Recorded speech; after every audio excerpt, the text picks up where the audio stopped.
Père, nous te rendons grâce, nous te bénissons, nous te louons.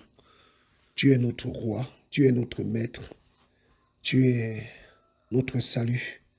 Merci pour ce temps, Papa, où tu veux nous enseigner, tu veux nous réveiller à être à l'écoute de ta voix et de ta pensée. Enseigne-nous tes voix, Seigneur. Merci pour ton amour qui se manifeste de jour en jour envers ton peuple. Papa, nous savons que tu reviens bientôt et notre espérance est en toi. Père, ouvre l'esprit, Seigneur, notre intelligence, afin que nous puissions comprendre ta parole. Sois béni à jamais, Père, dans le nom de Yeshua. Amen. Donc, frères et sœurs, bonjour et bienvenue sur Kadash TV. Nous ne dirons jamais assez merci au Seigneur pour cette chaîne qu'il nous donne, afin que nous puissions nous encourager, nous exhorter, nous enseigner, et pour nous édifier vraiment, nous perfectionner. Ce n'est pas la seule chaîne, hein, d'ailleurs, parce que Kadash TV est né d'hier. Je pense à d'autres chaînes qui prêchent aussi la vérité, dont les frères qui travaillent sont sérieux et qui craignent aussi le Seigneur. Donc, nous formons une équipe, voilà, parce que le Seigneur a ses enfants un peu partout, que ce soit ici en France, que ce soit dans les nations, dans le monde. En tout cas, le Seigneur a ses enfants un peu partout. Donc, je bénis le Seigneur et je bénis les enfants du Seigneur qui ont l'amour de la vérité. Donc, le thème de ce que nous allons partager ou nous allons enseigner ce matin, c'est selon ce que le Seigneur mettra vraiment au cœur de chacun, c'est la reconnaissance des dons et des grâces dans le corps. La reconnaissance des dons et des grâces dans le corps. C'est vrai que nous avons du mal à pouvoir laisser les frères. D'où d'ailleurs on parle de la réforme. Je parlais avec un frère, il m'a posé la question, mais qu'est-ce que la réforme? C'est quoi la réforme? Est-ce que nous sommes vraiment dans la réforme? Et nous avons commencé à partager et nous avons compris que vraiment le travail est fort, est profond. Et vous allez voir, frères et sœurs, que dans l'organisation des assemblées aujourd'hui et dans même la disposition des frères et sœurs, même dans la société, beaucoup ont reçu des dons, beaucoup ont reçu des talents et les circonstances où certains responsables ne permettent pas à certains frères. Nous voyons, hein, nous voyons dans des dénominations qui ont pignon sur eux où c'est des leaders qu'on voit, on ne voit que des leaders et on ne voit jamais dans les chaînes de télé de ces gens-là, voir des frères aussi qui ont reçu. Hein, ces leaders-là, les encourager. Non, c'est toujours ces mêmes personnes qu'on voit qui prêchent tous les dimanches, qui sont dans des voyages, des séminaires, des conférences. Jamais, jamais, ils laissent prévoir aussi que ceux qui sont à leur côté, que le Seigneur a mis à leur côté, puissent aussi éclore et les encourager, et comme je vois certaines aînés qui le font, hein, certains pères qui nous encouragent à travailler et qui nous envoient dans les champs missionnaires, comme ces pères-là, nous avons eu cette grâce. Mais quand nous regardons autour de nous, bien-aimés, nous voyons que le constat est triste. Et je voudrais vraiment que nous aussi, nous puissions reproduire l'exemple de nos pères qui nous ont encouragés, qui nous ont enseigné la parole et qui nous ont envoyé de pouvoir, n'est-ce pas, exploiter nous aussi de notre tour avec des frères que le Seigneur mettra à nos côtés, de perpétrer la même chose. Et l'histoire que nous allons partager ce matin, c'est une histoire qui m'a beaucoup touché. Je partageais avec un frère et nous avons eu à parler de ce morceau de verset de la parole. Et vraiment, le Seigneur m'a mis à cœur, n'est-ce pas, de partager ces choses avec vous, mes bien-aimés. Ouvrons bien nos oreilles parce que ça va secouer. Les choses qui vont être parlées vont secouer notre entendement parce que, après tout, nous restons des hommes. Un seul doit être élevé. Un seul doit être glorifié. Son nom, c'est Mashiach Yehoshua, Jésus-Christ, le Tout-Puissant, le un de un, celui qu'on appelle l'Aleph ou l'Alpha. C'est lui, et l'oméga. Tav. Il n'y en a pas deux frères. Il n'y a qu'un. Et que nous devons élever. Au nom de Yeshua. Amen. Donc, sans plus tarder, nous allons prendre le livre de Nombre chapitre 10. Nombre chapitre 10, à partir du verset 29. Nombre 10, à partir du verset 29. Je lis la parole. Moshe dit à Hobab, fils de Rouel, le Mandjanite, beau-père de Moshe, nous allons au lieu dont Yahweh a dit, je vous le donnerai. Viens avec nous et nous te ferons du bien. Car Yahweh a promis de faire du bien à Israël. Hobab lui répondit, je n'irai pas, mais je m'en irai vers ma terre et vers ma parenté. Et Moshe lui dit, s'il te plaît, ne nous abandonne pas.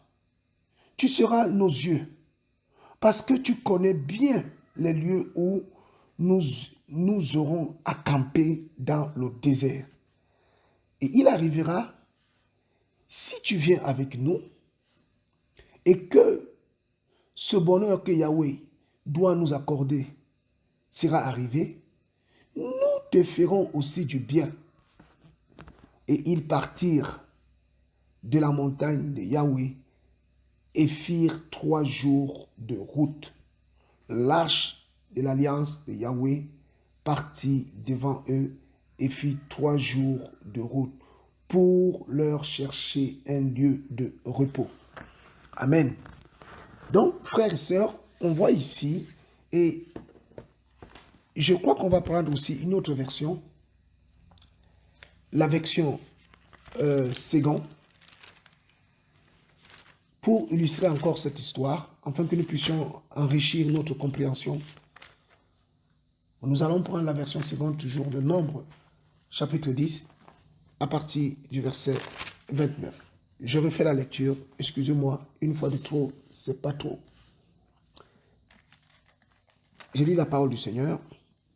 Moïse dit à Hobab, fils de Ruel, le Mandjanite, beau-père de Moïse, nous partons pour le lieu dont l'Éternel a dit, je vous le donnerai. Viens avec nous et nous te ferons du bien, car l'Éternel a promis de faire du bien à Israël. Le verset 30, Hobab lui répondit, je n'irai point, mais j'irai dans mon pays et dans ma patrie. Et Moïse dit, ne nous quitte pas, je te prie, puisque tu connais le lieu où nous campons dans le désert. Tu nous serviras de guide. Tu nous serviras de guide. Et si tu viens avec nous, nous te ferons jouir du bien que l'Éternel nous fera. Ils partirent de la montagne de l'Éternel et marchèrent 3 jours. L'arche de l'alliance de l'Éternel partirent devant eux et fit une marche de 3 jours pour leur chercher un lieu de repos. Amen. Je bénis le Seigneur pour sa parole et que seul son nom soit béni. Mes frères, mes sœurs, ici, nous voyons un homme. La Bible parle de cet homme comme étant un Mandjanite. La Bible parle d'un homme. Cet homme, c'est Hobab. Hobab qui était le fils de Jéthro, ou qu'on appelle encore Ruel. Qui, lui, Jéthro était Mandjanite. Et Mandian est le fils de l'issue de l'union entre Abraham et Ketura. Ketura qui fut prise pour femme après la mort de Sarah. Et cet homme va accompagner Israël dans le désert. Et quand nous comprenons bien ce passage, nous comprenons que, en fait, depuis le début, ce monsieur a exercé les talents de guide aux enfants d'Israël durant leur marche dans le désert. Mais Moïse va lui dire, ne pars pas, tu seras pour nous, nos yeux. On s'arrête là, frère, parce que là, c'est trop fort. C'est Moïse qui dit à un homme, tu seras pour nous, nos yeux. Alors, j'ai voulu comprendre pourquoi Moïse a-t-il mis sa confiance sur un homme, lui, qui parlait face à face avec le Seigneur.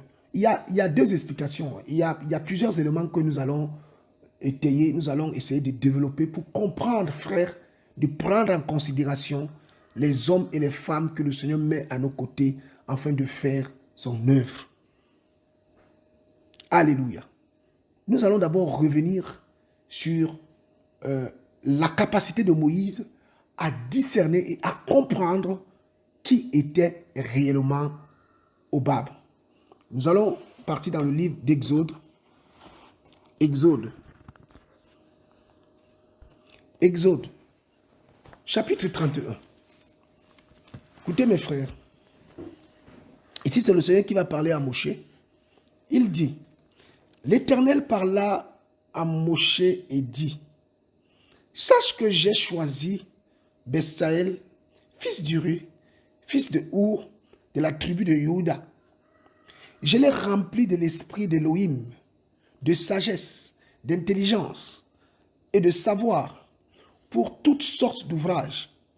Et je l'ai rendu capable de faire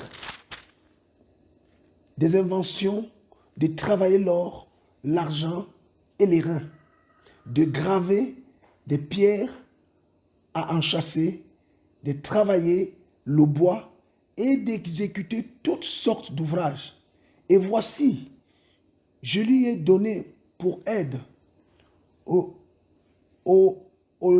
Oliab, fils de Aïsamak, de la tribu de Dan. J'ai mis de l'intelligence dans l'esprit de tous ceux qui sont habiles pour qu'ils fassent tout ce que je t'ai ordonné. Frère, ici, le Seigneur va donner des recommandations à Moïse par rapport à la construction de l'arche du tabernacle.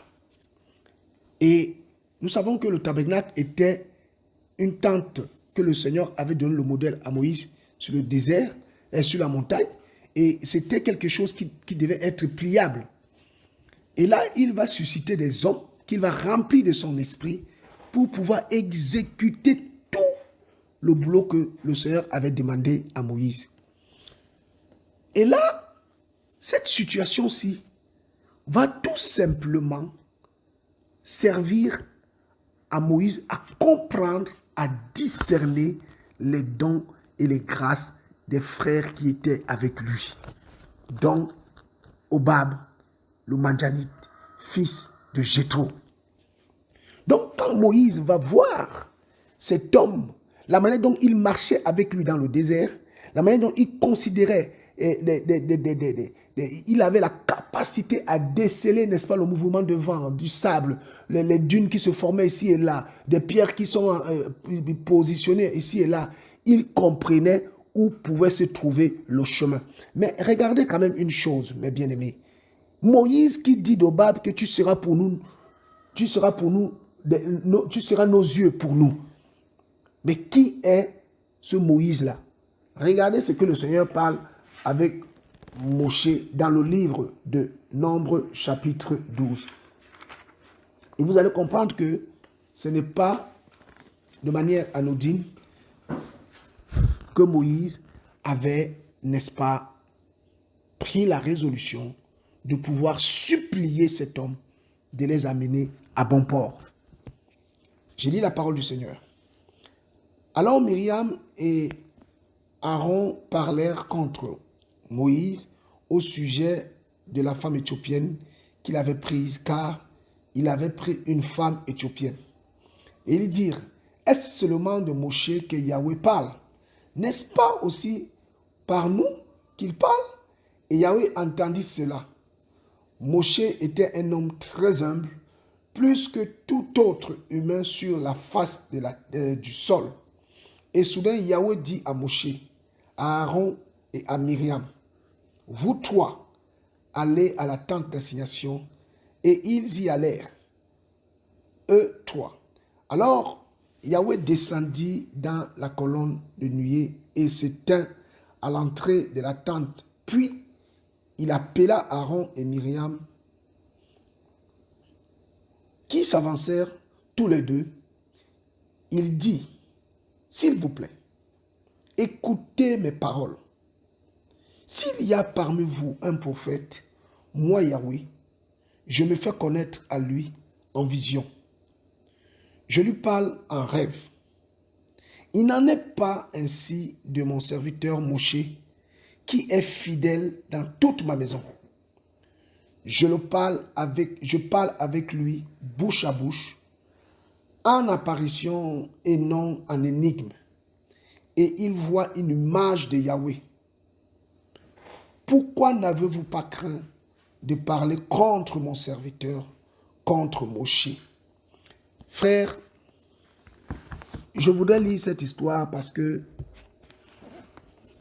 vraiment, c'est pour nous restituer, quel qu'en soit le niveau d'élévation que le Seigneur nous amène, à considérer les chemins du Seigneur. Le Seigneur est en train de dire à Aaron, qui était grand prêtre, Myriam, prophétesse, que moi, Yahweh, je parle à Moïse bouche à bouche, sans énigme.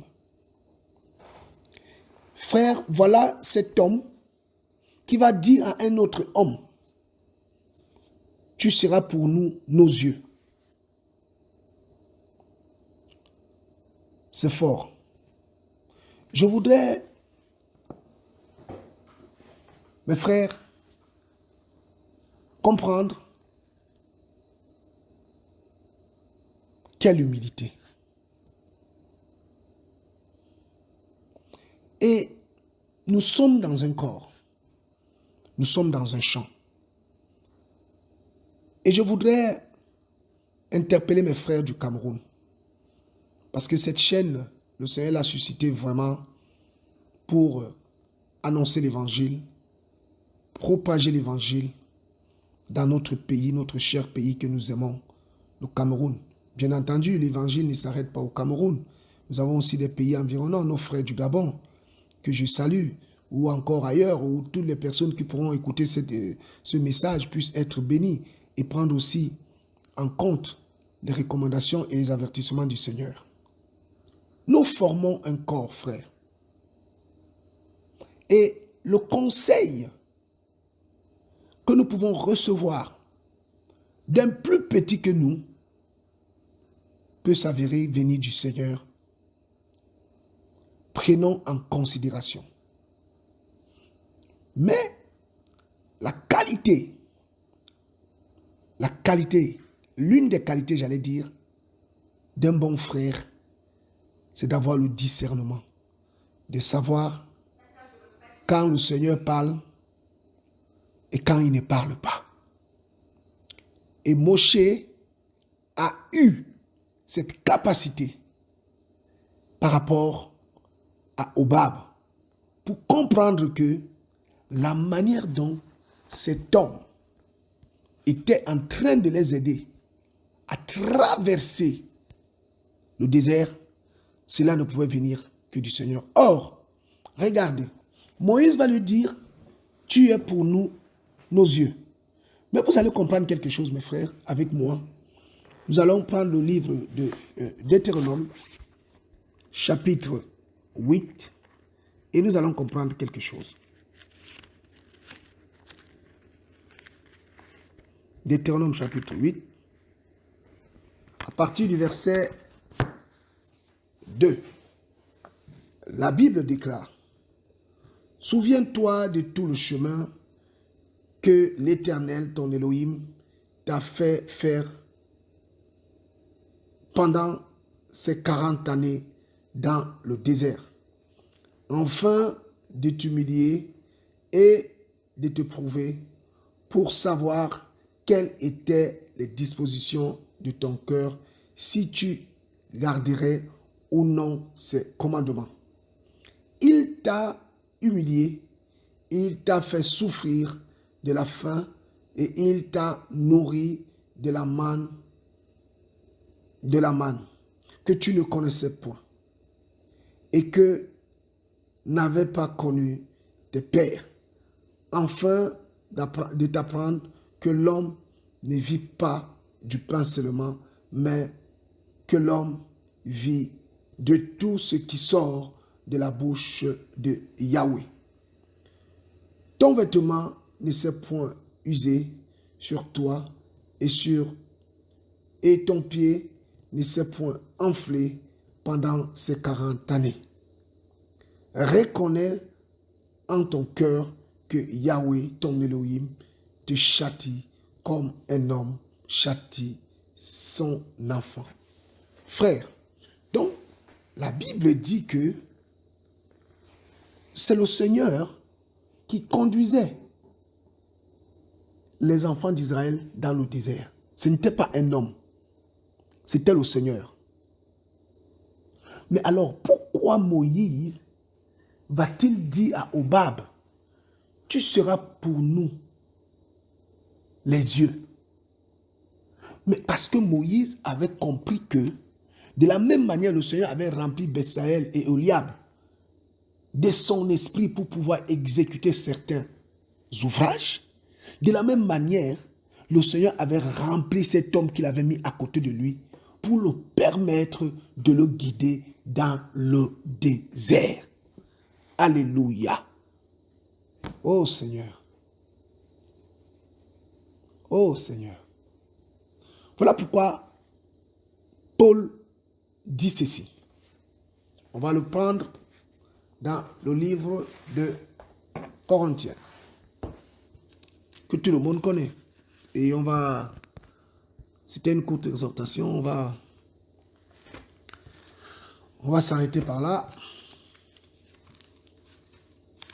1 Corinthiens, c'est un passage que tout le monde connaît. Merci Seigneur pour ta parole.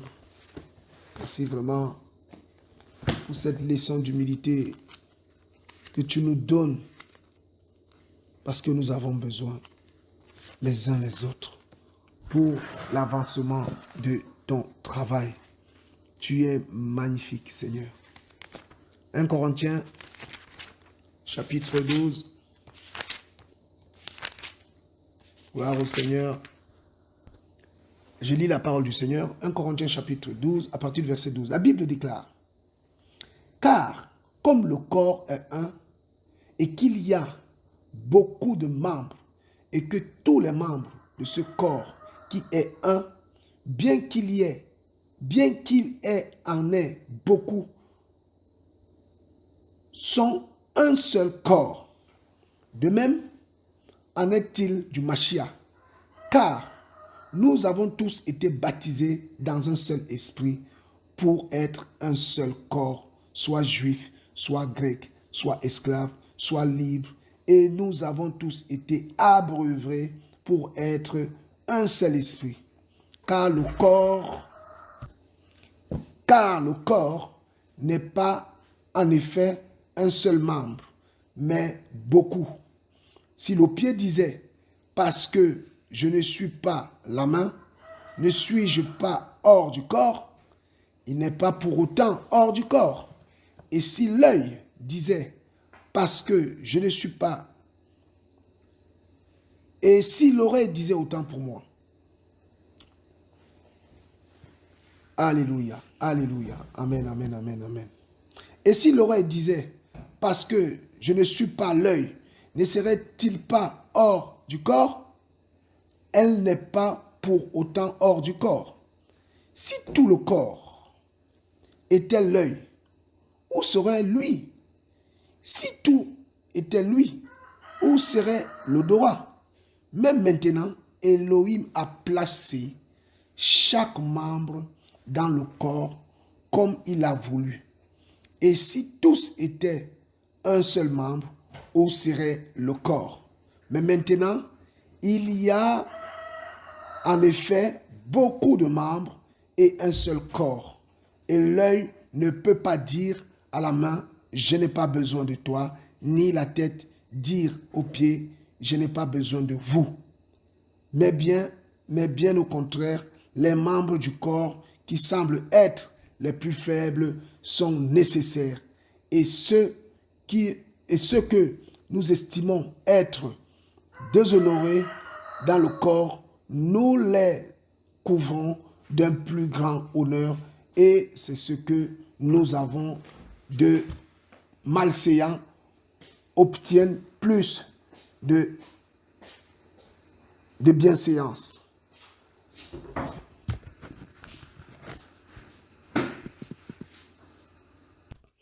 Verset 24.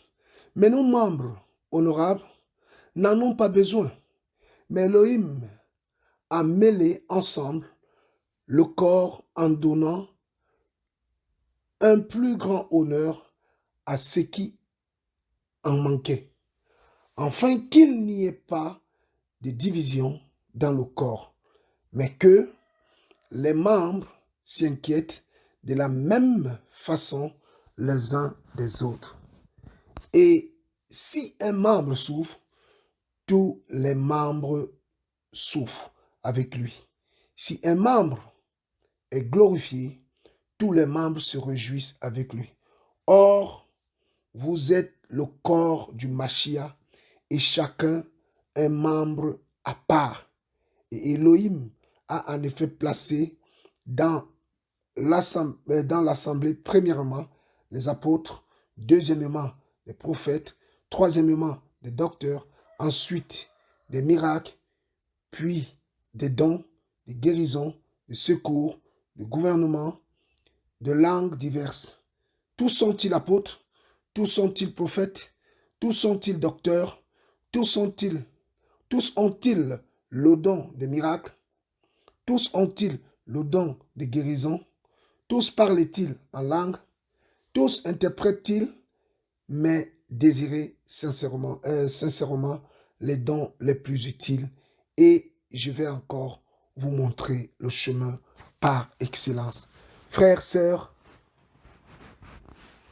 je bénis le Seigneur pour cet enseignement à considérer nos frères, quelle qu'en soit la position que le Seigneur te donne, quelle qu'en soit la place que tu occupes, à pouvoir être utile.